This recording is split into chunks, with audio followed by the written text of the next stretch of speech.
guys, good morning. So, nagpapahinga ako ngayon and mag-update lang ako. Bakit wala akong vlogs sa YouTube ko or sa Facebook, hindi ako active. So, yun mga marites.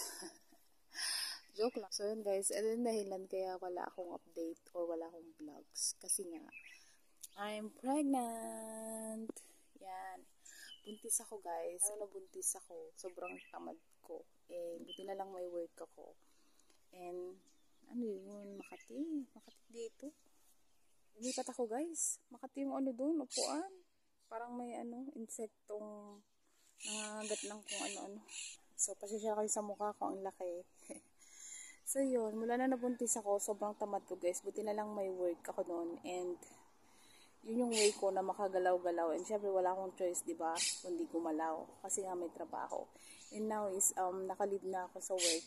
Yun, ngayon is nag-walking ako. May mga vlogs pa ako from the Philippines. So, hindi ko pa sila totally na-i-edit. And gusto ko i-upload yun kasi andun pa yung travel ko ng yung mula airport ng Pilipinas. Yung, basta ang dami. So, sana may upload ko siya.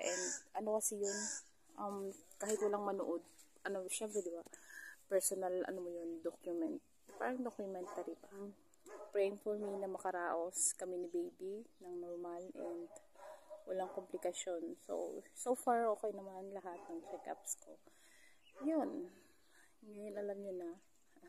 So, sa mga nakakaalam, and mas pinili din maging tahimik. So, thank you sa pagrespeto ng decision ko. Kasi nga, gusto ko siyang i-keep talaga. And hindi naman sa i-keep na alam yun, tinatago ko siya or what.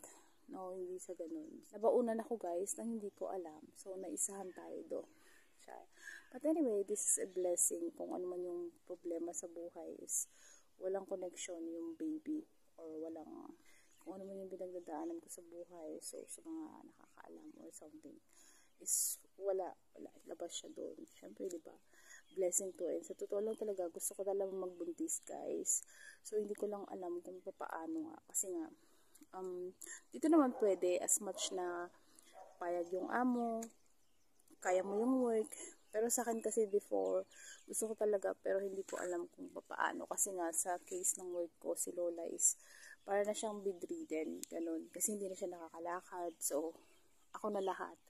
100% dependent na siya sa akin. So, syempre, di ba, kung maselan ka is, parang risk sa pagbubuntis mo. So, yun, this is a God plano ng Lord na yun, ibigay sa akin ngayon. And, so, siya na yung gumawa ng way, ng plan. So, siguro nakaplano lahat to sa kanya. So far, so good naman. Naging, okay naman lahat. Prepare lahat ni Lord yung itong pagbubuntis ko ito. Dito na lang muna guys, and saka ko na ikwento yung ibang information. Guys, so siguro magiging active ako pagka panganak ko na. But now is gusto kong isa na makaraos na kami ng anak ko. Yan guys, so ang laki na niya. And yon, pasensya na guys sa mukha ko, manas na manas. So ganyan talaga yan. And mamimiss ko yan pagka nanganak na ako. And back to normal na ulit ang buhay. So, yun guys. See you.